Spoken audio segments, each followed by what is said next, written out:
Bonsoir à tous, merci d'être là. C'est cool de voir autant de monde autour de TypeScript sur Paris. Donc ce soir, on va parler d'effects. Déjà, combien de personnes ont entendu parler d'effects? Ok, super. Donc je vais surtout axer le talk en fait sur le fait que selon nous, effects, c'est une solution qui va être intéressante quand on va parler des problèmes de software engineering en général. On va voir au travers de différents problèmes en fait, qu'on va rencontrer au travers de tous les écosystèmes, tous les runtimes, tous les langages, en quoi Effect peut être intéressant et en quoi on conseille de le considérer, en tout cas si vous êtes un petit peu passionné par TypeScript et par toutes les choses qu'on peut faire avec. Donc très rapidement, je me présente. Donc moi, je m'appelle Antoine, je suis lead software engineer ici chez Evrig, donc chez Evrig, je suis déjà passé en 2024. Donc vous pouvez me retrouver sur GitHub, sur Twitter, sur Dev2 aussi, je publie un petit peu des articles. Et donc je vais être sur mon temps libre un petit peu impliqué dans des projets open source, Node Secure pour ceux qui connaissent. J'ai aussi créé un projet qui s'appelle Scott, toujours dans l'écosystème Node TypeScript. Et aussi Effect, dont on va parler ce soir. Je vais plus être sur la partie évangélisation, je ne vais pas être contributeur core. Mais ça va faire 2 ans qu'on l'utilise en prod et que je l'utilise personnellement en prod. Donc, je pense qu'aujourd'hui, ça peut être intéressant de faire un petit retour d'expérience aussi. Et puis, Rush Stack, pour ceux qui connaissent, dans le même esprit qu'un petit peu NX. Donc, ce soir, désolé de décevoir ceux qui pensaient tout connaître d'Effect, mais je vais surtout parler en fait du pourquoi, plus que du comment. Parce qu'aujourd'hui, c'est vrai qu'on a tendance à se baser beaucoup sur des outils. On est beaucoup dans l'écosystème JS poussé. Il y a des nouveaux outils qui sortent tous les jours, des nouveaux frameworks. Et au final, on oublie souvent que l'important, c'est les problèmes avant que les outils. Et donc, ce qu'on va essayer de comprendre aujourd'hui, c'est quels sont les problèmes, en fait, avant toute chose, et en quoi Effect y apporte une solution. Donc, comme on peut le voir, on va parler de problèmes qui sont applicables à tout l'écosystème du software engineering en général, et aussi des problèmes, forcément, qui vont être spécifiques à TypeScript. Et au passage, du coup, le side effect, pour le jeu de mots, l'effet de bord qu'on va avoir, c'est un apprentissage sur Effect. Au passage. Du coup, comme je l'ai dit, c'est important de garder ça en tête tout au long du talk, c'est que Effect ne va pas uniquement vous apprendre la faculté de résoudre des problèmes avec TypeScript, mais on va évoquer des sujets qui sont en fait universels. On va parler, par exemple, de explicitness, explicitation en français, de problèmes de concurrence, de résilience, de testing, ce genre de choses. Et ça, pour le coup, on sait très bien que c'est universel, donc il y aura des exemples forcément en TypeScript, mais il faut garder en tête que c'est des choses qui sont universelles. Donc avant de rentrer dans le vif du sujet, juste une petite intro pour que vous soyez sûr de bien comprendre les exemples qu'on va voir.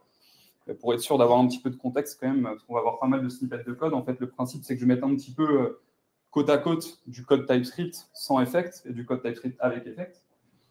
Et donc l'introduction, comment on pourrait définir Effect? C'est simplement un data type, au même titre que par exemple un observable ou une promesse. Je pense que vous connaissez tous, vous avez tous un petit peu d'expérience avec ce genre de data type. La particularité qu'Effect va avoir, c'est qu'en fait, on va avoir 3 génériques. Donc, on pourrait se dire, ouais, 3 génériques, c'est beaucoup. Mais en fait, on va voir qu'ils ne sont pas trop. Donc, si on regarde très précisément ce que c'est, on a 3 génériques. Le premier qui est sur la gauche, on va l'appeler R dans l'écosystème Effect. Ça va représenter l'ensemble des dépendances qui vont être requises pour qu'un Effect puisse être exécuté.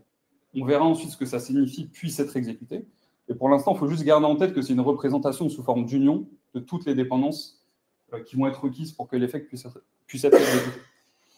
Ensuite, on a E, qui est le deuxième générique, qui est en fait la représentation de l'ensemble des erreurs qui peuvent survenir lors de l'exécution de l'effect. Donc ici, on a encore une union, donc on peut avoir une union de plusieurs erreurs. Et ensuite, A, c'est celui qu'on connaît, c'est le canal de succès. C'est celui que vous allez typer quand vous retournez par exemple une string, un number, c'est le canal de succès, l'information qu'on a normalement tous, en tout cas si on fait du TypeScript et qu'on ne met pas du any partout. Donc on peut voir juste 2 petits exemples ici sur le code. Typiquement, on a par exemple la génération d'une random string. A priori, on n'a pas besoin de dépendance. On peut utiliser une web API, quelque chose qui est disponible directement au niveau du runtime. On n'a pas d'erreur. C'est une opération qui, pour nous, n'est pas censée générer d'erreur d'un point de vue business. C'est important ici de faire la distinction entre les erreurs au sens erreur application code et je ne parle pas ici d'erreurs CPU, hardware, mémoire, réseau, tout ce genre de choses. On parle vraiment des erreurs auxquelles on s'attend et qu'on peut prendre en compte dans notre programme. Et ensuite, on voit que forcément, ça retourne une string. classique. Et par contre, pour now, qui est... bon, ici, c'est vrai que pour les puristes, j'aurais pu mettre number, hein, pour l'API classique now, je crois qu'elle retourne des millisecondes normalement. Il faut juste avoir en tête que typiquement, pour l'environnement R, ici, on a une clock, donc qui est une horloge, qui est un service qui va nous permettre d'accéder en fait, à des fonctionnalités qui vont nous intéresser. Et donc ici, elle est listée, elle est explicite en fait, dans l'environnement R. Et toujours, du coup, on n'a pas d'erreur. Ici, on verra qu'on peut en avoir. Et ensuite, ça retourne une date classique. Donc, si on fait juste un petit pas en arrière et qu'on se demande, en fait, en dehors d'effect, ce qui se passe, comme on l'a dit, c'est qu'en général, quand on va typer nos fonctions, on va surtout avoir un seul canal d'information, qui est le canal d'information du succès, en fait. Le problème avec le canal d'information du succès, c'est que c'est une vue partielle sur les informations dont on a besoin pour faire fonctionner un programme. Et en fait, on va vite se rendre compte que c'est une information qu'on peut très rapidement utiliser, qui va nous servir en fait tout simplement dans le cycle de développement.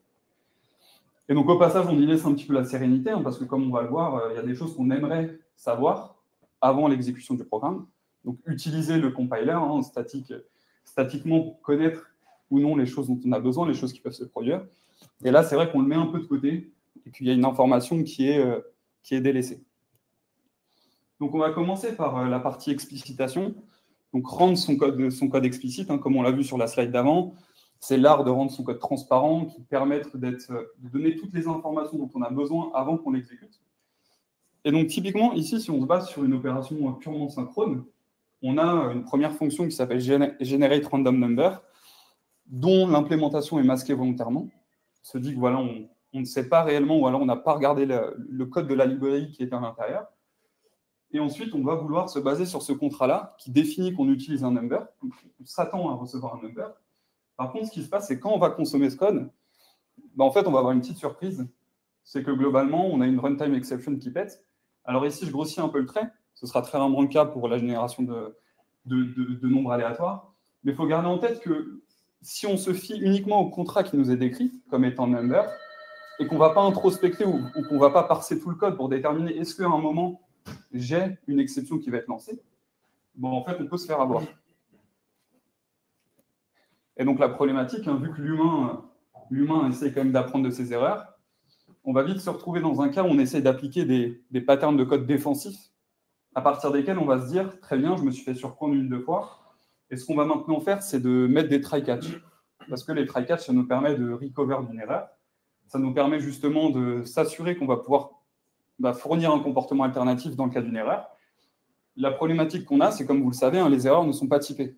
Et donc, quand on va faire un catch, ce n'est pas type safe parce que l'exception, elle est typée en tant qu'unknown. Donc, la problématique que ça engendre, c'est que derrière, on se situe dans un cas où on est obligé de reconstruire de l'information qui a été perdue au milieu, à savoir réintroduire des type guards, réintroduire des mécanismes pour reconvertir quelque chose d'unknown vers quelque chose de typé. Et donc, l'inconvénient qu'on a, c'est que du coup, on essaie de reconstruire quelque chose qui, initialement, était présent, ou potentiellement aurait pu l'être. Et donc, on va vite se retrouver dans ce pattern de code, on va à chaque fois essayer de reconvertir une information perdue vers quelque chose qui a du sens. Si on passe cette fois-ci sur les opérations asynchrones, hein, même chanson, on se retrouve, par exemple, on va considérer qu'on utilise la primitive promesse, qui existe déjà depuis un petit moment. Pareil, ça prend qu'un seul générique. Encore une fois, ça encode qu'une seule information, le canal de succès. Et donc ici, on peut voir que le même problème s'applique. Hein. Si on utilise try-catch avec async await, par exemple, on va se retrouver aussi dans le cadre d'une exception qui ne va pas être typée. Et si on utilise des catch, typiquement, on sera sur any, c'est différent, mais c'est toujours le même problème. Maintenant, là où on va commencer à parler d'effects, on va commencer à se dire, ce qui se passe, c'est qu'aujourd'hui, on utilise des exceptions pour encoder l'information d'une erreur. Et ce qui est un peu dommage au final, c'est qu'on pourrait se dire, pourquoi ne pas encoder l'erreur d'une manière différente, d'une manière très simple, qui est par exemple ici juste l'utilisation d'une classe, une classe TypeScript, qui, elle, contient une propriété tag. Donc on verra, hein, pour ceux qui connaissent un petit peu les unions discriminées, on a besoin de propriétés qui permettent à TypeScript de faire la différence entre des membres de l'union. Ici, on va simplement faire la différence avec cette propriété tag. Hein, ça sert et au type level et au runtime. Typiquement, si vous avez besoin de faire des switch cases ou ce genre de choses, vous aurez forcément besoin de quelque chose qui existe encore au runtime. Et donc ici, TypeScript permet de le faire. Et donc, à partir du moment où on considère que generate random number peut, par exemple, produire 2 erreurs, et ben en fait, ce qui se passe, c'est qu'on va être capable, avec effect, de les propager dans le canal d'erreur. Comme on le voit ici, en fait, ça se matérialise très simplement. Si vous vous rappelez, le deuxième générique, c'est les erreurs. Ici, ça se représente sous forme d'union. Et donc, on va avoir une union qui contient l'ensemble des erreurs qui peuvent se produire lors de l'exécution de l'effect.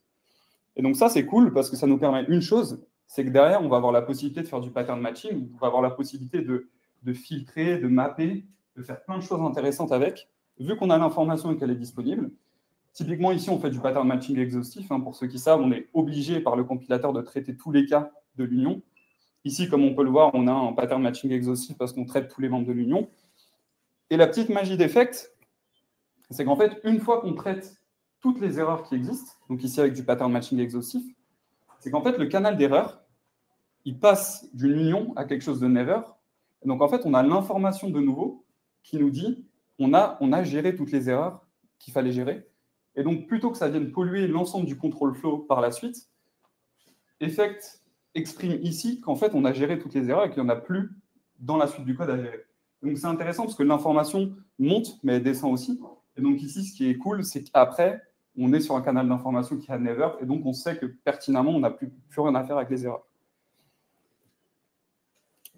Donc, globalement, ce que ça nous permet de faire, d'avoir un canal d'information des erreurs typées, ça nous permet de faire plein de choses, comme je l'ai dit, du filtering, du filtrage, recover de certaines erreurs, faire du mapping, faire plein de choses, faire du pattern matching.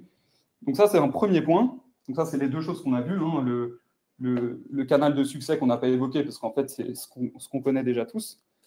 Et ensuite, le dernier qui reste sur la partie explicite, c'est R. Comme on l'a dit, c'est l'environnement, l'ensemble des dépendances qui vont être encodées dans l'effet. Donc, qu'est-ce que c'est ça? En fait, c'est tout simplement la propagation des dépendances qu'on va utiliser dans notre code.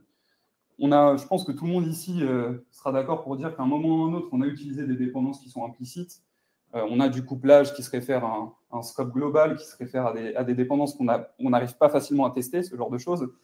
Et la problématique, c'est que du coup, souvent, elles sont cachées, ou alors c'est mal abstrait, et du coup, on se retrouve avec des complexités à tester, ou alors à changer le code. Et Effect nous force par design à passer par des interfaces auxquelles on va attacher un tag. Un tag, il faut juste le considérer comme un identifiant unique, qui nous permet de discriminer les différents services et qui, au runtime, permet de s'assurer qu'on accède bien à une instance en particulier du service. Dans tous les systèmes d'injection de dépendance, on va retrouver ce mécanisme de token qui va nous permettre de distinguer différents services. Donc, c'est très simple. En fait, on attache le tag à une interface. À partir de ce moment-là, il n'y a rien de bien magique. Par contre, à partir du moment où, dans un effect, vous allez utiliser ce service-là, c'est-à-dire vous allez vous baser sur le tag qui est appelé user repository. Ce qui se passe, c'est que magiquement, ici, juste pour info, je fais une petite aparté, mais le code est inféré totalement. Je l'ai juste, il y a une redondance sur le typage parce que c'est plus visible, mais il faut garder effect en faire tout le temps. Je le mets juste pour la visibilité. Et donc ici, vu qu'on utilise un user repository, en fait, le user repository est remonté dans la chaîne des informations des dépendances. Et donc, d'une part, c'est explicite, ça nous permet de savoir ce dont notre code a besoin, mais surtout, ce que ça nous permet de faire, c'est ça nous permet d'assurer que notre programme est safe par rapport à l'exécution, et donc qu'on ne pourra jamais exécuter, on ne pourra jamais compiler notre programme tant que l'ensemble des dépendances ne sont pas satisfaites. Donc, c'est-à-dire que tant que l'environnement n'est pas never, TypeScript et Effect nous disent attention, il y a des dépendances qui n'ont pas été injectées, qui n'ont pas été fournies, et donc on aura des erreurs de compilation. Et donc, à partir du moment où on a encore justement cet environnement R, ce premier générique qui n'est pas never, donc TypeScript va nous embêter, mais à juste titre. Et donc, à partir du moment où, par contre, on va provider un service, c'est-à-dire qu'on va l'injecter, on va faire notre injection de dépendance, là, il va être content. On le voit sur le premier générique, il est de nouveau passé à never, parce que ça y est, on lui a donné une implémentation qui correspondait au contrat. Et comme on peut le voir ici, c'est uniquement à ce moment-là qu'on provide une implémentation concrète. Jusqu'avant, notre code effect dépendait uniquement d'une interface et donc d'une abstraction. Et donc après, on peut run notre code, il compile, on est serein parce qu'on sait qu'on a fourni tout ce dont il avait besoin pour être exécuté. Et donc ça me fait une bonne transition en fait vers le testing, parce que comme je l'ai dit, la complexité du testing, c'est d'être en capacité de tester, de le contrôler, de le rendre déterministe, de le rendre rapide. Donc ça passe par plein de choses, et notamment l'injection de dépendance. Et la chose qui est intéressante, c'est qu'Effect, en fait, par nature et par design, comme je le disais, nous permet de bénéficier du Dependency Inversion Principle. Est-ce que quelqu'un ici sait me dire quelle famille de principes ça fait référence? Exact. Quelle lettre? D. Bien joué. J'aurais bien dit que tu aurais une tasse Evrig en cadeau, mais on n'a pas encore la merch. Et du coup, ça nous permet de bénéficier gratuitement en fait, du DIP. Et donc, dans les tests, naturellement, on n'a plus qu'à fournir un fake, un stub, un mock, tout type de double de tests qu'on a envie de fournir. Ensuite, l'autre partie, c'est la résilience, la grande famille de la résilience. Je n'ai pas tout listé ici, il y a beaucoup de choses, mais c'est les patterns qui nous permettent de réagir face aux erreurs qu'on va rencontrer lors du cycle de vie de notre programme. Et derrière, de se dire, on va essayer de retry, on va essayer de recover, on va essayer de faire plein de choses, de libérer des ressources. C'est toute la grande famille de qu'est-ce qu'on fait dès lors qu'il y a une erreur qui se produit. Et donc, Effect aussi axe beaucoup de puissance sur la gestion de ces erreurs-là. La première chose ici, comme on l'a vu lors des premiers exemples, on a la possibilité de recover simplement d'une erreur. Donc, le try-catch à la Effect. Le premier catch-all qu'on voit, c'est un peu un try-catch généraliste qui nous permet de dire on attrape toutes les erreurs et on fournit un comportement alternatif, un comportement qui va se propager dans le canal de succès. Ici, par exemple, retourner 0. On a aussi la possibilité de faire du pattern matching exhaustif, comme on le voit sur la deuxième partie. Et la troisième partie, on peut se dire on fait du pattern matching non exhaustif, c'est-à-dire on va seulement traiter un certain type d'erreur, et cette erreur qui va être traitée va être retirée de l'union, mais les autres erreurs qui restent continuent d'exister. Donc ça, c'est un petit exemple. Bien sûr, là, c'est pas un vrai snippet de code. Vous n'avez pas besoin de combiner tout ça, vous choisissez bien sûr. C'est juste pour montrer les différentes, un subset des alternatives. Et ensuite, on a la partie retry. Donc pour ceux qui ont déjà essayé de coder des politiques, des policies de retry, vous serez d'accord pour dire que c'est pas facile à faire, bien faire.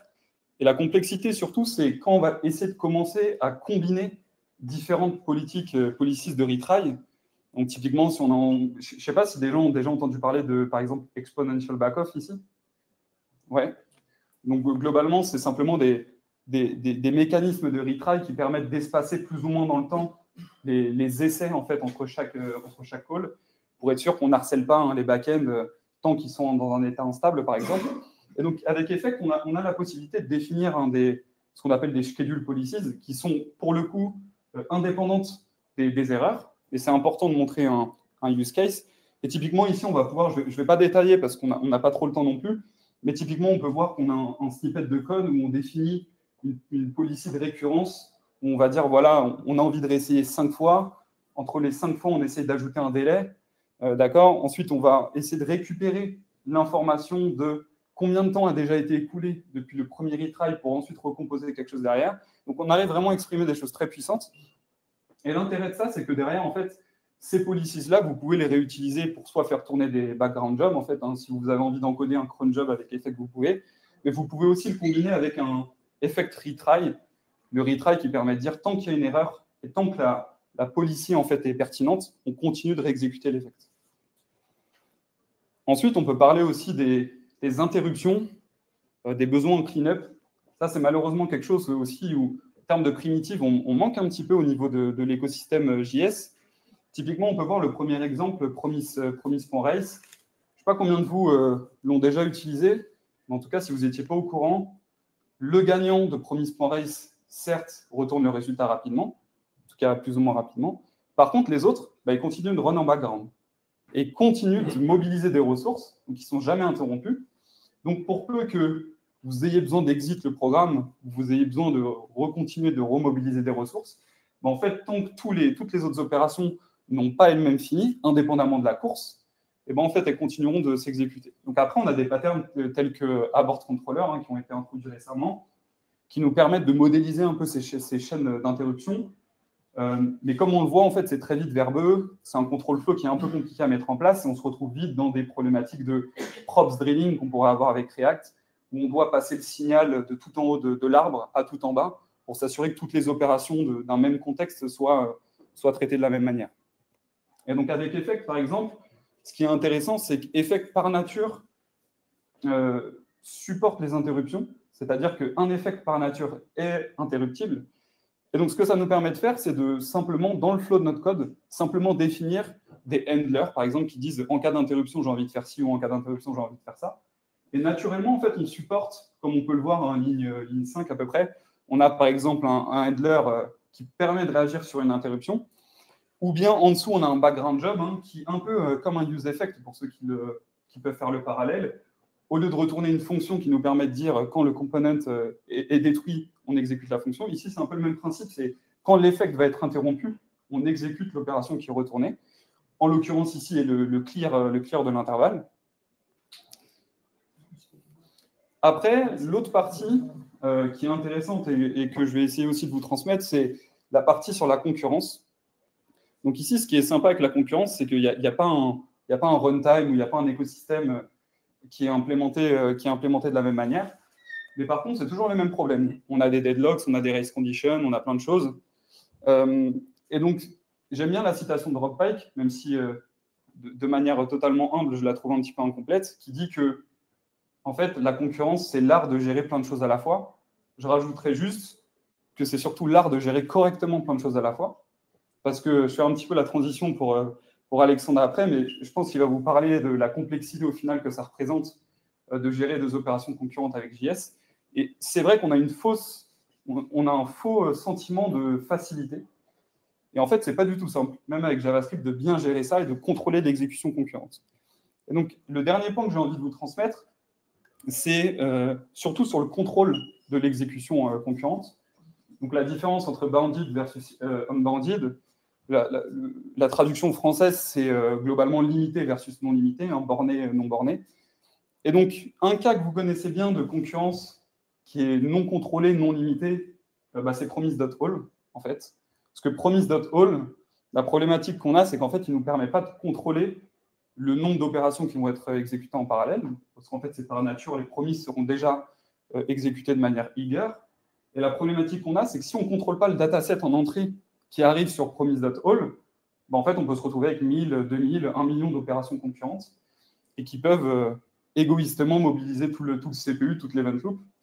Et donc, la problématique qu'on a, c'est de dire, en fait, si je ne suis pas égoïste, comment je fais pour que mon opération, là, dans mon coin, elle laisse la possibilité aux autres d'agir? En fait, c'est simple. Ce qu'on aimerait avoir, c'est la possibilité de dire j'ai envie de contrôler de manière très isolée, de manière très contrôlée, le nombre d'opérations qui peuvent être exécutées en parallèle, de manière concurrente. Typiquement, avec Effect, on a la propriété concurrency qui va exister pour un bon nombre de combinateurs. Donc, typiquement, si on lui donne un nombre, en fait, Effect va s'assurer, le runtime d'Effect va s'assurer qu'on ne dépasse jamais 30 opérations maximum de manière concurrente. Ou après, on a la possibilité de dire on y va à fond, mais en mode unbounded, et puis on ne limite pas. C'est à vous de gérer après en termes d'afflux. Et après, on a aussi une propriété qui est intéressante, qui est l'héritage. Typiquement, si le parent, lui, définit une concurrence, on est capable de dire dans l'enfant, on hérite de cette limite. Et donc, il y a juste un point que j'aimerais soulever sur cette concurrence-là, c'est faites attention aux benchmarks. Parce que les benchmarks, bien sûr que si vous spawnez uniquement 30 opérations concurrentes, votre programme il va être plus lent à exécuter. Par contre, il faut juste raisonner à l'échelle d'une application. C'est-à-dire que l'application, elle, d'un point de vue global, va mobiliser un certain nombre de ressources. Et c'est important de comprendre qu'à l'échelle d'un programme, avoir une limitation en termes d'opérations concurrentes permettra à une autre partie d'être plus rapide, potentiellement. Et donc, la globalité de votre système sera peut-être plus efficace, consommera moins de CPU, moins de mémoire, ce genre de choses. Et donc, en fait, au final, la performance et l'efficacité, ce n'est pas juste le benchmark qu'on va avoir dans une CLI. Et donc, juste pour terminer, la partie pour laquelle je ne vais pas trop rentrer dans les détails, c'est la gestion des ressources. On l'a vu, quand on a des interruptions, des problèmes, on a envie ou même quand une opération se termine, on a envie de s'assurer que toutes les ressources associées sont libérées. Et donc ça, c'est vrai que c'est quelque chose aussi, je ne sais pas si certains d'entre vous ont pris connaissance d'un des proposals là, qui existe au niveau d'ECMA, qui est l'Explicit Resource Management. Est-ce qu'il y en a qui ont entendu parler un petit peu de ça? Non? Un petit peu, si. C'est un proposal, en gros, qui permet de définir un scope. À partir du moment où vous utilisez une ressource, et tant que la ressource est dans le scope, elle va continuer d'être accessible en mémoire. Et dès que vous quittez le scope, du coup, que ce soit au niveau du reach, typiquement de JavaScript. En fait, le runtime et l'engine du coup, va déallocate, va juste garbage collect en fait, les ressources qui sont plus en état d'être utilisées. Et donc, en fait, on a tout ce système de gestion des ressources qui, avec Effect, pareil, encore une fois, nous est offert gratuitement et qui nous permet de nous assurer qu'à chaque fois qu'on va exécuter un morceau de code, on est en capacité de définir, quand j'ai terminé ce morceau de code, je libère la ressource. Si j'ai une pool, par exemple, de connexion DB, on s'assure que dès lors qu'on n'en a plus besoin, qu'alors on a envie de libérer cette pool de connexion, on est capable de définir ce qu'on appelle des finalizers. C'est dans le cas aussi, c'est le cas avec RxJS, par exemple, vous avez cette sémantique de finalizer qui vous permet de définir en fait simplement des fonctions qui seront exécutées et on a la garantie que ces fonctions seront exécutées au moment où vous en aurez besoin. Et donc, voilà, avec cette gestion automatique des scopes qu'on a avec Effect, on a la possibilité d'éviter de se trimballer des signaux à bord controller à tous les étages de notre application. Et donc, voilà, on a vu un petit peu toutes les parties principales. Je veux juste faire une petite ouverture.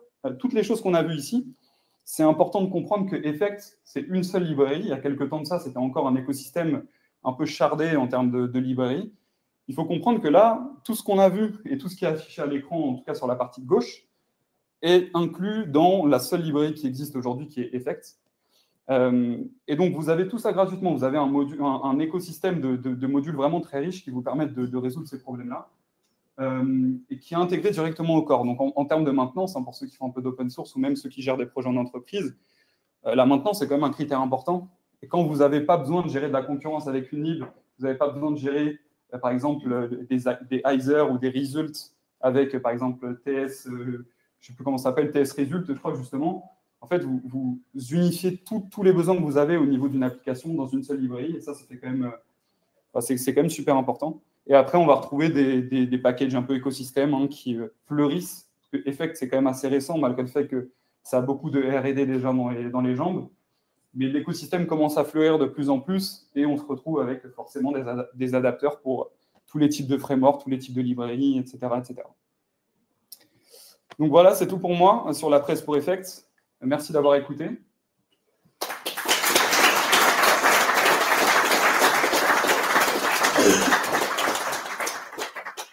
Juste deux petites ressources avant peut-être de passer aux questions si on a le temps. Donc il y a le website d'Effect, une documentation qui a été élaborée par Giulio Conti, ceux qui le savent, c'est créateur d'FPTS, d'IOTS, le gourou FP TypeScript.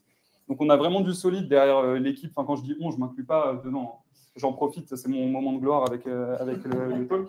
Mais ils ont vraiment une équipe très solide avec des personnes très talentueuses et ils ont pris du temps pour élaborer une documentation. Nous, il y a quelques années de ça, chez Evrig, on n'avait pas le privilège de bénéficier d'une documentation pour apprendre. Maintenant, ce n'est plus le cas, on n'a plus d'excuses. Et après, vous avez l'intro que j'ai écrite, qui n'est pas totalement à jour, mais qui reprend un peu le même fil, si jamais ça vous intéresse, avec comparaison TypeScript classique et comparaison Effect. Si jamais ça vous aide à faire l'accroche et le pont entre la transition. Voilà.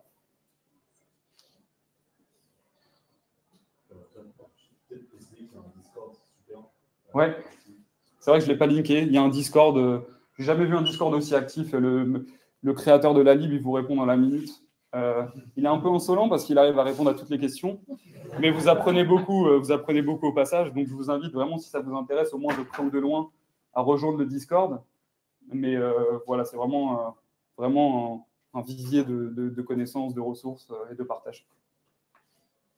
Et du coup, le créateur de FPTS, il est au départ du projet parce que le système de taxe, ça fait un peu comme les Ether dans FPTS et tout ça. Ouais. C'est vraiment similaire.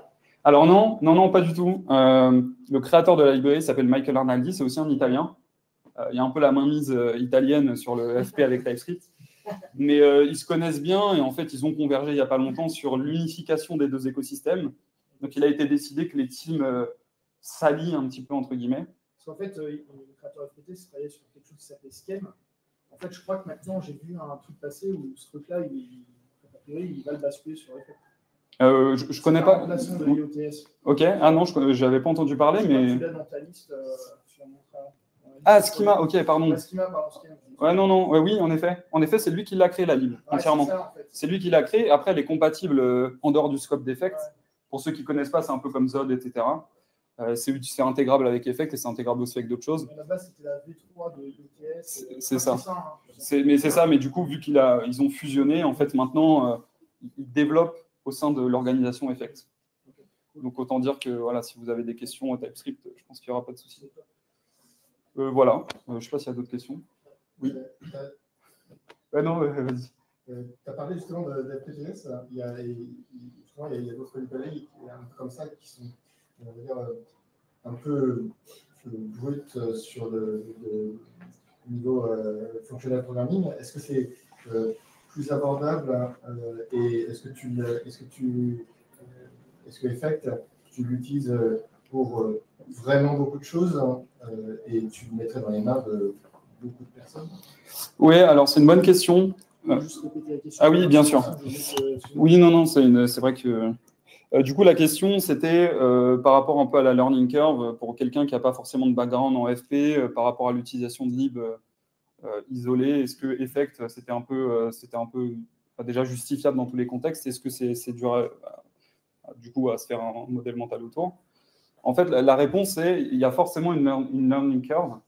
L'avantage d'Effect, par contre, c'est que contrairement à FPTS qui va avoir beaucoup de sémantique functional programming, Effect, ils ont le parti pris de dire en fait, le functional programming, c'est bien, mais ce qu'on veut surtout, c'est utiliser des blocs, des modules qui nous servent à aller de l'avant et à résoudre des problématiques qu'on a en entreprise. Donc en fait, il va y avoir beaucoup d'abstractions. Par exemple, bon là, ça a été, on voit des flat maps, on voit ce genre de choses, mais il faut comprendre qu'en fait, on a la possibilité de d'écrire du code purement impératif, notamment avec une syntaxe générateur. Et donc en fait, on a le sentiment de simplement d'écrire du code plus ou moins classique, avec bien sûr les modules, mais on n'a pas ce sentiment d'être un peu un magicien FP, c'est-à-dire que l'idée, c'est que eux l'abstraient pour nous au niveau du corps. Donc, bien sûr que Effect utilise des principes corps de FP à l'intérieur, mais vous, en fait, en termes d'utilisation, c'est une compréhension d'une librairie, au même titre que, par exemple, RxJS, c'est des paradigmes, il faut se faire un peu la tête autour de ces paradigmes. Mais il y a forcément une petite learning curve, mais qui aujourd'hui est justifiable dans, je vais dire, 95% des projets, parce qu'en fait, on a des modules qui s'adaptent à tout. Et ce qu'il faut avoir en tête, c'est qu'il y a certains modules que vous allez pouvoir simplement utiliser. Hein, si vous avez juste envie d'utiliser des Either ou, par exemple, des options, ce genre de choses, vous pouvez les extraire d'Effect. Vous n'êtes pas obligé de passer par du PubSub, par de la concurrence, par plein de choses. Vous pouvez juste choisir ce qui vous intéresse. Et ce qui est important de mentionner aussi, si on ne l'a pas trop vu ici, mais qu'il y a une grande interopérabilité avec les promesses, avec les callbacks. Et donc, vous êtes capable d'isoler dans certaines parties de votre code l'utilisation d'Effect, où ça fait sens, et le reste, utiliser callback, promise, TypeScript classique. Donc, ça permet d'isoler quand même à certains endroits l'utilisation qui justifie plus ou moins en fonction des modules qu'on a envie d'utiliser. Mais on est en capacité quand même d'isoler. Ça ne se répand pas à l'échelle d'un programme forcément. Si on a envie de le faire, on peut. Mais on peut isoler, mettre des frontières, générer des promesses en sortie du programme Effect, par exemple. Ouais. J'ai deux questions. La première, c'est est-ce que c'est associé avec nous ou on peut utiliser dans un browser avec Native? Yes. Et la deuxième, c'est tu as montré les erreurs, c'était des classes. Oui. Et comment tu manipules ces erreurs dans ton mécanisme? Tu les returns, tu les passes sur une classe? Bon, on peut revenir, si tu veux, sur le snippet de code juste après. Parce que je n'ai pas une mémoire excellente, je vais juste m'empresser de répéter ta première question qui était est-ce que Effect est en gros agnostique du runtime de la plateforme qui va être utilisée? Juste pour répondre à ça, oui. En fait, il n'y a pas longtemps, c'était couplé à Node. Ils ont maintenant un package qui s'appelle Platform qui permet de plugger des adapteurs spécifiques à la plateforme. Mais ça utilise principalement des web APIs, hein, donc set timeout, ce genre de choses pour gérer un petit peu le throttling. Donc, c'est utilisable sur le front. D'ailleurs, c'est une citation un petit peu du créateur d'Effect qui disait qu'il était étonné parce que de base, lui, c'est un gars un peu plus du back-end. Il pensait beaucoup plus à la use case back-end. Puis au final, l'écosystème, c'est vachement... je crois que c'est un peu le problème de JavaScript au final, c'est qu'on finit toujours sur le front. Et en fait, il s'est rendu compte que ça s'utilisait beaucoup plus en fait, sur la partie front en termes d'écosystème, etc. Ce n'est pas pour autant que ce n'est pas pertinent. C'est pertinent sur les deux, mais en effet, c'est agnostique, donc tu peux l'utiliser sur le browser, tu peux l'utiliser dans une plateforme React Native, par exemple, etc. Et sur le back-end, Node, Bun, etc. Il n'y a pas de souci. Et la deuxième question, du coup, qui était Oui, il y avait un snippet de code qui concernait les erreurs. Et du coup, la question, c'était comment on génère ces erreurs, vu qu'on ne trouve pas des exceptions, comment on arrive à entre guillemets, élever, donc lifter des erreurs dans le contexte d'effect. On peut revenir dessus, il y avait un petit exemple. En fait, tu le vois, ligne 1. En fait, typiquement, c'est juste, en fait, on crée une instance de la classe, tout simplement. Ici, c'est new error. En fait, on ne va pas throw l'erreur. On va juste générer et créer une instance d'une classe qui va, elle, simplement être une classe TypeScript. J'ai vu, yes. Et donc, ça nous permet de gérer, comme je l'ai dit, simplement les erreurs en tant que valeur, comme n'importe quel autre type de classe.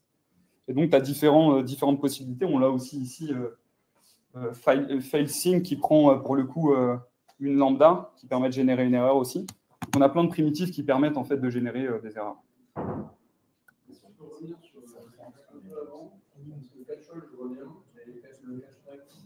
Celui-ci ?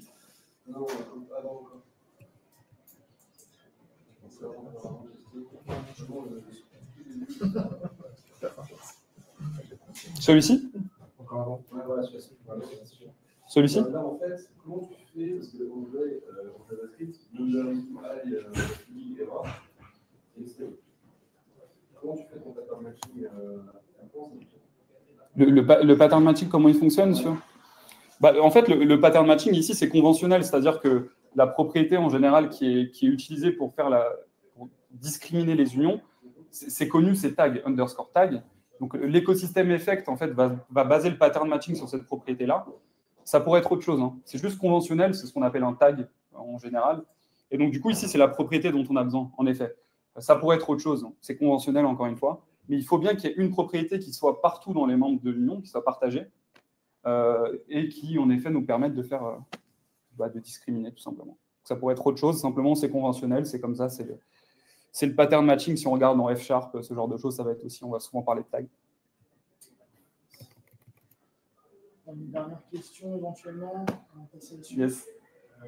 Moi, quand j'ai demandé des conseils pour utiliser Effect, à l'époque, on m'a dit utilisez-le plutôt côté back parce que c'est un peu lourd et du coup, côté front, ça peut être un peu justifié de temps en temps. Un peu lourd, en fait. Ça va dépendre des use cases. J'ai envie de dire, c'est plus. Il y a des frontends dans lesquelles ça va entièrement justifier. Par exemple, on prend l'exemple de retry policies. Si on a envie un peu de gérer un polling un petit peu, pas trop insolent, pas trop agressif vis-à-vis d'un backend, on va avoir besoin de ce genre de choses. On va avoir besoin, par exemple, potentiellement de décodeurs pour gérer la conversion de structures de données à travers le network. On va avoir besoin aussi de gérer les erreurs au même titre. Et encore une fois, en fait, ce qu'il faut garder en tête, c'est que tu peux uniquement extraire ce dont tu as besoin, ce qui fait sens à un endroit de ton application. Il ne faut pas voir Effect comme un peu un virus qui va se répandre dans toute l'application.